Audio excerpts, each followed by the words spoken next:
जय जय सिया राम। जेहि विधि नाथ होई हित मोरा, कीजिए सुबेरु दास मैं तोरा। जेहि विधि प्रभु प्रसन्न मन होई, करुणा सागर कीजिए सोई। आप सभी का हमारे चैनल स्पिरिचुअल सर्वर्स में हार्दिक स्वागत है। आपका दिन शुभ हो। सीताराम सीताराम। श्री रामायण कथा अयोध्या कांड भाग 18। सुमंत का अयोध्या लौटना। राम से विदा लेकर सुमंत पहुंचे।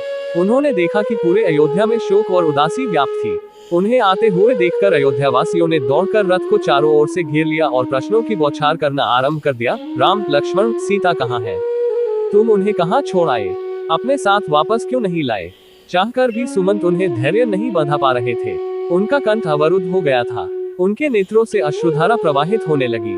प्रयास करके स्वयं को नियंत्रित किया और लड़खड़ाती वाणी में कहा। गंगा पार के बाद वे पैदल ही आगे चले गए और उन्होंने आदेशपूर्वक रथ को लौटा दिया। सुमंत के मर्मवेदी वचन सुनकर नगरवासी बिलख बिलख कर विलाप करने लगे।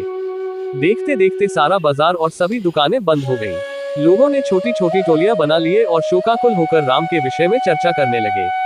कोई कहता, राम के बिना अयोध्या सूनी हो गई है, हमें भी यह नगर छोड़कर अन्यत्र चले जाना चाहिए।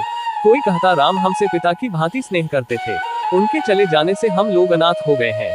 अन्य कोई कहता, ये राज्य अब उजड़ गया है, यहाँ रहने का अब कोई अर्थ नहीं है, चलो हम सब भी वन में चले। कोई महाराज दशरथ की निंदा करता तो कोई रानी कैकेयी को दुर्वचन कहता।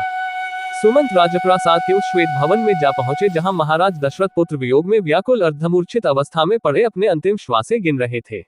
आशा की कोई धूमिल किरण कभी कभी चमक उठती थी और उन्हें लगता था कि संभव है सुमंत अनुनय विनय करके राम को लौटा लाए। संभवतः राम न आए, किंतु कदाचित सुमंत सीता को ही वापस ले आए। उसी समय सुमंत ने आकर महाराज के चरण स्पर्श किया और विषादपूर्ण स्वर में राम को वन में छोड़ाने की सूचना दी। सुनते ही व्यथित महाराज मूर्छित हो गए। संपूर्ण महल में हाहाकार मच गया। महाराज को झकझोरते हुए कौशल्या ने कहा, हे आर्यपुत्र, आप चुप कैसे हो गए? बात क्यों नहीं करते? अब तो कैकेयी से की हुई आपकी प्रतिज्ञा पूरी हो चुकी है, फिर आप दुखी क्यों है? महाराज की मूर्छा भंग होने पर वे राम, सीता और लक्ष्मण का स्मरण करके विलाप करने लगे। उन्हें धैर्य बंधाते हुए सुमंत ने हाथ जोड़कर कहा, कृपा निधान। राम ने आपको प्रणाम करके कहा है कि हम सब सकुशल हैं।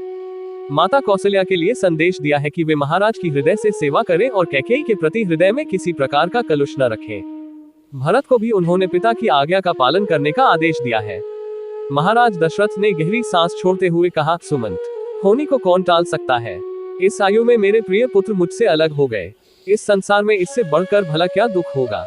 कौशल्या कहने लगी, राम, लक्ष्मण और विशेषतः सीता, जो सदा सुखपूर्व महलों में रही है, कैसे वन के कष्टों को सहन कर पाएंगे? राजन, आपने ही उन्हें वनवास दिया है, आप जैसा निर्दयी और कोई नहीं होगा। ये सब आपने केवल कैकेयी और भरत के सुख के लिए किया है। कौशल्या के इन कठोर वचनों को सुनकर महाराज का हृदय विदीर्ण हो गया। नेत्रों में अश्रु भरकर वे बोले, कौशल्ये, तुम तो मुझे इस तरह मत धिक्कारो, मैं तुम्हारे हाथ जोड़ता हूँ। दशरथ के इन दीन वचनों को सुनकर कौशल्या का हृदय पानी पानी हो गया और वे रोने लगी।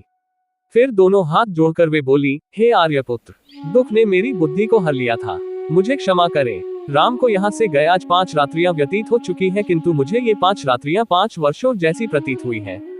इसीलिए मैं अपना विवेक खो बैठी और ऐसा अनर्गल प्रलाप करने लगी। कौशल्या के वचन सुनकर राजा दशरथ ने कहा, कौशल्ये, जो कुछ भी हुआ है वह सब मेरे ही कर्मों का फल है। सुनो, मैं तुम्हें बताता हूँ। जय जय सिया राम। आगे की कथा भाग 19 कल आपको पुनः मिलेगी। आप सभी का दिन शुभ हो। हमारे चैनल पर बने रहने के लिए लाइक, फॉलो और सब्सक्राइब करें। जय जय सिया राम।